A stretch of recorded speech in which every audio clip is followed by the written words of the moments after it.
Hey guys, welcome to my channel. This is my channel Jai Maa Sheetla देवी। कैसे हैं आप सब। तो नवरात्रि आने वाली है। बहुत लोग मुझसे पूछ रहे हैं कि मैम ठीक से क्लियर कर दो कि क्या करना है नवरात्रि पे और क्या क्या हम माता रानी के लिए कर सकते हैं और क्या चीज़ें हम नवरात्रि में करेंगे तो जिसका रिज़ल्ट हमको अच्छा भी मिले। तो इस पे ये वीडियो बना रही हूँ और इसमें क्या क्या चीज़ आप कर सकते हो, कितना बेनिफिट होता है इस 9 दिन के अंदर और आपको क्या क्या चीज़ें करनी है, जो मैं अपने क्लाइंट्स को भी बताती हूँ और मैं वीडियो में भी आपको भी बता रही हूँ वो करना चाहिए। आप किसी भी माता रानी पे आपको बिलीव है, जैसे माता काली पे है, माता शीतला पे है, माता दुर्गा पे है, कोई भी माता रानी पे आपकी इष्ट देव जैसी कृपा है और आप बहुत ज़्यादा उनको मानते हो, तो आप उनकी फ़ोटो या मूर्ति एक चौकी पे विराजित कर सकते हो लाल कपड़े के ऊपर। लाल कपड़े के ऊपर उनका नारियल जाएगा। ये बहुत बेसिक सा उपाय बता रही हूँ, हर कोई कर सकता है, ज़्यादा अभी लेंदी प्रोसेस नहीं बता रही हूँ ताकि आप ना कर पाओ। एक चौकी के ऊपर मंदिर के अलावा आपको बैठाना है, मंदिर जो है आपका उसके अलावा आपको एक चौकी बैठानी है, उसके ऊपर एक लाल कपड़ा बैठाना है। लाल कपड़े पे माता रानी की मूर्ति होगी आपके पास तो उनको विराजित करो, उनकी स्थापना करो, या कोई आप फ़ोटो है तो फ़ोटो की स्थापना कर सकते हो, वो करना है। माता रानी के जो भी फ़ोटो रहेगी या आपके पास मूर्ति रहेगी उनके ऊपर आपको चुनरी ज़रूर अर्पण करनी है, नई चुनरी लेके आके, ठीक है। नई चुनरी अर्पण करने के बाद आपको उनके नाम का एक कलश बैठाना है। कलश बैठाने के बाद उसके कलश के ऊपर भी आपको लाल कपड़ा लगाना है। उसके बाद आपको जो कलश रहेगा उसके ऊपर आपको सतिया ड्रॉ करनी है कुमकुम से, ठीक है। लाल वाला जो कुमकुम होता है उससे आपको सतिया ड्रॉ करनी है। वो करने के बाद आपको वो कलश वहाँ पे अक्षत के ऊपर स्थापित करना। अक्षत मतलब चावल, टूटे हुए नहीं होने चाहिए, चावल को वहाँ पे रखना है। थोड़ी सी डेरी बनानी है चावल की और उसके ऊपर आपको कलश स्थापित करना है, ठीक है। इतना हो गया। माता रानी को 9 दिन सुबह शाम दोनों वक्त आपको फल चढ़ाने हैं फ्रेश, ठीक है। वो फल आप उठा के शाम को खा सकते हो सुबह का, और सुबह का फल शाम का फल आप सुबह खा सकते हो, ठीक है। ये आप कर सकते हो। ये खाने के बाद आप उपवास भी तोड़ सकते हो, या उपवास अगर किसी ने रखा है, व्रत रखा है, तो उसमें भी आप खा सकते हो, कोई इशू नहीं आएगा, उनका आशीर्वाद आपको मिलेगा।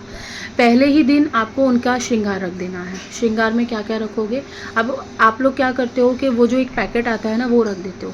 पैकेट नहीं रखना चाहिए, गलत होता है। श्रृंगार ऐसा रखो कि अगर आप वो किसी को दो तो वो इंसान बेचारा यूज़ कर सके और वो आपको दुआ दे सके, ठीक है। आप क्या करोगे, जो भी आप श्रृंगार रख रहे हो, जैसे मान लो साड़ी दे रहे हो या सूट का कपड़ा रख रहे हो या चुनरी रख रहे हो, तो थोड़ी बड़ी और अच्छी रखो। मतलब जैसा आप पहन सकते हो, जो चीज़ आपकी पसंद में है वो ही माता रानी को लेके आना है। इयररिंग्स होने चाहिए, मंगलसूत्र होना चाहिए, उसमें कंघी होनी चाहिए, क्रीम होनी चाहिए, लिपस्टिक्स होनी चाहिए, नेल पेंट होनी चाहिए। भले एक एक वो सामान रखो श्रृंगार का, लेकिन रखना ज़रूर। चूड़ियाँ होनी चाहिए, पायल होनी चाहिए, मतलब जितना आप श्रृंगार रख सकते हो। आपकी घर की लेडीज़ जितना ज़्यादा जिस लेवल का, अगर आप लैक्मे का यूज़ कर रहे हो तो लैक्मे का रखो, अगर आप मेबेलिन का यूज़ कर रहे हो तो मेबेलिन का रखो, अगर आप 10 रुपये वाला यूज़ कर रहे हो तो 10 रुपये वाला रखो, कोई प्रॉब्लम नहीं है। लेकिन जो आप यूज़ करते हो, जिस तरीके के आप कपड़े पहनते हो, तो माता रानी को वैसा ही श्रृंगार जाना चाहिए। ऐसा नहीं है कि आप 2000 वाले पहनते हो तो माता रानी को 2 रुपये के दोगे, नहीं, ये गलत है। ये आपको पहले ही दिन माता रानी के चरणों में उस चौकी के ऊपर विराजित करना है और ये बोलना है कि माता रानी मैं आपको दे रहा हूँ, स्वीकार करें। ये आपको 9 दिन तक वहीं पे रखे रहना है, ठीक है। ये करने के बाद आपको माता रानी का एक अखंड दीपक जलाना है। ये बहुत बेसिक सा बता रही हूँ, हर कोई कर सकता है, हर कोई कर सकता है और इसका रिज़ल्ट बहुत ज़्यादा 9 दिन के बाद निकल के आएगा। पीतल का जो दिया होता है, अगर वो नहीं है तो मिट्टी का एक बड़ा दिया होता है, वो कर सकते हो। घी की जोत लगा सकते हो अखंड 9 दिनों तक, उसका ध्यान रखना। 9 दिन तक अखंड दीपक जला। अब सब बोलते हैं कि मैम वो तो जल जाते हैं, बुझ जाती है, क्या करें क्या नहीं करें।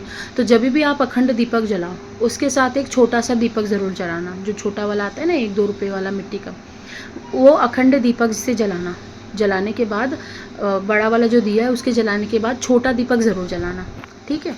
इसका क्या मतलब है, जब मान लो अगर बड़ा दीपक बुझ जाता है, 3-4 दिन के बाद बढ़ जाएगा या ये हो जाएगा, तो छोटा वाला दीपक जलते रहेगा, तो छोटे वाले दीपक से आप उसको जला सकते हो।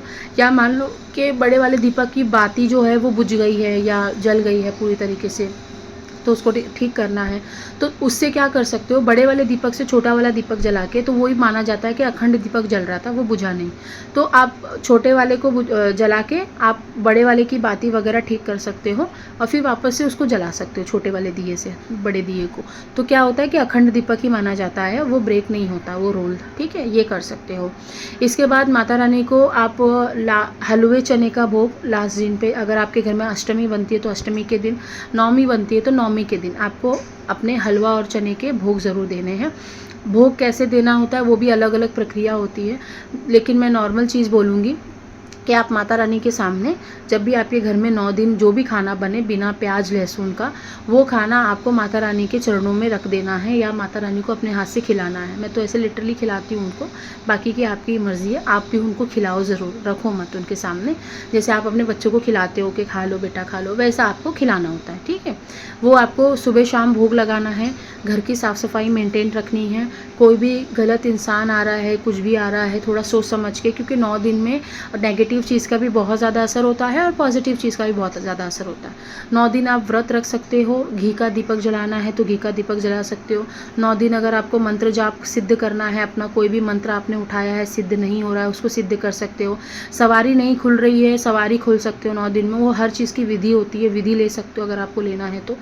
लेकिन बस इतना ही है कि बहुत सारे काउंसलिंग सेशन चल रहे हैं तो बहुत मुश्किल हो जा रहा है हर किसी से बात कर पाना, और मेरा खुद का एक मेंटल स्टेटस है जिसकी वजह से मैं खुद ऐसा नहीं बोलूँगी डिस्टर्ब रहने लग गई हूँ, लेकिन मैं बहुत ज़्यादा टायर्ड, बहुत ज़्यादा थकी रहने लग गई हूँ। और गर्मी इतनी ज़्यादा है कि पूरा बॉडी डिहाइड्रेट हो रहा है, पता नहीं क्यों इतना ज़्यादा गर्म हो रहा है, मैं बोल नहीं सकती हूँ। और उसकी वजह से शक्ति का भी लोड होता है, तो जब काउंसलिंग लेती हूँ तो शक्ति का भी बहुत ज़्यादा असर होने लग गया है, तो बहुत ज़्यादा लोड हो जा रहा है।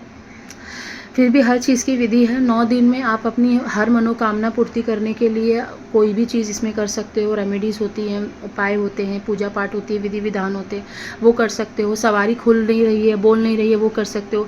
नेगेटिविटी बढ़ी रहती है घर के अंदर, नेगेटिव चीज़ें जा नहीं रही है घर से अंदर, तो उसकी विधि के द्वारा आप ये भी कर सकते हो कि घर में नेगेटिव चीज़ को कैसे भगाया जाए, घर से बाहर की जाए, तो ये भी चीज़ आप कर सकते हो। मतलब 9 दिन में मैं जितने फ़ायदे गिनाऊँ उतने कम है। सब चीज़ आप कर सकते हो, बड़ी से बड़ी चीज़ सिद्ध कर सकते हो, बड़े से बड़े देवी देवता की सिद्धि प्राप्ति कर सकते हो, बड़ी से बड़ी चीज़ पा सकते हो। कोई मनोकामना की पूर्ति नहीं है, हेल्थ इश्यूज़ है, फाइनेंशियल इश्यूज़ है, बच्चे की तबीयत ठीक नहीं है, घर में मम्मी पापा झगड़े करते हैं, कलेश है, तनाव है, सब कुछ आप इस 9 दिन में ठीक कर सकते हो, है ना। और यहाँ तक कि अगर आपको कोई कनेक्शन फील होता है शक्ति से, तो आप उनसे भी कनेक्शन फील कर सकते हो कुछ छोटी मोटी एक्टिविटीज़ विधि विधान करके। जैसे मान लो किसी के पास इंट्यूशन पावर बहुत ज़्यादा थी पहले और अचानक से वो इंट्यूशन पावर ख़त्म हो गई, या किसी का शरीर बांधा गया था और उसको अनुभव होने बंद हो गए, तो वो विधि विधान के द्वारा इस 9 दिन में अपने शरीर का बंधन खुद अपने घर में बैठ के खोल सकता है। उसको किसी भगत के पास जाने की ज़रूरत नहीं है, उसका शरीर खुद ही खुल जाएगा इस 9 दिन में प्रक्रिया करने में। ठीक है, ये सारी चीज़ें सिखाती हूँ। अगर आपको सीखना है तो मुझे सीखना है तो प्लीज़ सीख लो, ऐसा कुछ है नहीं। बाकी का अगर आपके आसपास कोई ऐसा इंसान है अवेलेबल या आपके पास कोई गुरु है तो आप उससे सीखो जाके, लेकिन सीखो ज़रूर और अपना बचाव ज़रूर करो, क्योंकि काउंसलिंग सेशन में इतने लोग आ रहे हैं, सबको सब परेशान रहते हैं बेचारे, पता नहीं यहाँ वहाँ भटके हुए रहते हैं, लोग उनका बहुत फ़ायदा उठाते हैं, तो इस चीज़ से बचो। 9 दिन जिनके ऊपर शक्तियाँ आ रही हैं उनको किसी का घर का तो बिल्कुल लेना नहीं है, किसी के घर का खाना नहीं है, किसी के घर जाना नहीं है, कोई भी अशुद्ध चीज़ छूनी नहीं है। जिनके ऊपर सवारी आती है, शक्ति आती है, उनको वॉशरूम वॉश नहीं करना है। बहुत लोग काउंसलिंग सेशन में निकल के आते हैं कि वॉशरूम वॉश करते हैं, तो वो नहीं करना होता है। जिनके ऊपर सवारियाँ आती हैं, शक्तियाँ आती हैं, ये काम नहीं कर सकते हो आप लोग। ठीक है, गंदगी में आप नहीं जा सकते हो ज़्यादा टाइम तक, बड़ी बड़ी चीज़ें आप नहीं क्लीन कर सकते हो, ये चीज़ का आपको ध्यान रखना है। कोई मनोकामना पूर्ति है या कोई शक्ति चलाना नहीं आ रहा है, शक्ति से बात करना नहीं आ रहा है, तो ये 9 दिन वो भी आप कर सकते हो। आराम से पूजा पाठ करने बैठ सकते हो। मंत्र सिद्ध करने के लिए भी जो प्रक्रिया होती है वो फॉलो करोगे तो 9 के 9 दिन में आपको जल्दी से जल्दी सिद्धि मिल जाती है। ठीक है, तो ये सारे प्रोसेस होते हैं। जो मैंने आपको उपाय बताए ये बहुत बेसिक उपाय थे माता रानी के 9 दिन के। ये कोई भी हर कोई कर सकता है, इवन जॉब पे जाने वाला आदमी भी कर सकता है। अगर कोई इंसान जॉब पे जा रहा है और वो 9 दिन का अखंड दीपक नहीं जला सकता तो कोई इशू नहीं है। आप सुबह शाम माता रानी का घी का दीपक ज़रूर जलाएं, उनका नाम लेके कि माता रानी मैं आपका दीपक जला रहा हूँ, आप यहीं पे विराजित रहिए प्लीज़। ऐसा आपको उनको रिक्वेस्ट करना है, उनको भोग देना है, उनके नाम का व्रत रखना है, मंत्र जाप कर सकते हो, मंत्र करना चाहते हो तो, कोई ऐसा फोर्स नहीं है, करना चाहते हो तो कर सकते हो। अदरवाइज़ उनकी काली चालीसा, दुर्गा चालीसा, दुर्गा सप्तशती, सिद्ध कुंजिका स्तोत्र, बहुत सारे ऐसे पाठ आते हैं, उनका पाठ आप करो, सेफ फील करोगे, कोई नेगेटिविटी अट्रैक्ट नहीं होगी। लेकिन मंत्र से आपको नेगेटिविटी अट्रैक्ट हो जाती है, वो बिल्कुल मत करो, ठीक है। आप सिद्ध कुंजिका स्तोत्र पढ़ के भी बहुत सारी चीज़ें सिद्ध कर सकते हैं, क्योंकि वो ऑलरेडी सिद्ध होता है। आप एक बार पढ़ना शुरू करो, आपकी लाइफ में सब कुछ स्टेबल होने लग जाएगा, ठीक है। तो ये सारी चीज़ें आपको करनी है और फिर मुझे बताना है कि कितना आपके अंदर इम्प्रूवमेंट आया है। और आई होप आपको छोटा सा बेसिक सा उपाय आपको समझ आया होगा। ये नवरात्रि में ज़रूर करिए, हर किसी को करना है। कुछ नहीं कर सकते तो माता की चौकी ज़रूर लगाइए 9 दिन में। जो बुन सकते हैं जौ बुनिए, क्योंकि उनकी भी देखभाल होती है। जो देखभाल जितना कर सकते हो उतना ही करो, किसी के दिखाने में या किसी के देख के करो मत। जितना आप उनकी सेवा कर सकते हो उतना ही उठाना, ताकि कोई गलती ना हो सके, ठीक है। आई होप आपको क्लियर हुआ होगा, और कुछ रिमेनिंग रह गया होगा तो पूछ लेना। शायद मेरा दिमाग तो थोड़ा कम चल रहा है आजकल, या बहुत ज़्यादा थकावट की वजह से। टिल देन बाय, नमस्ते।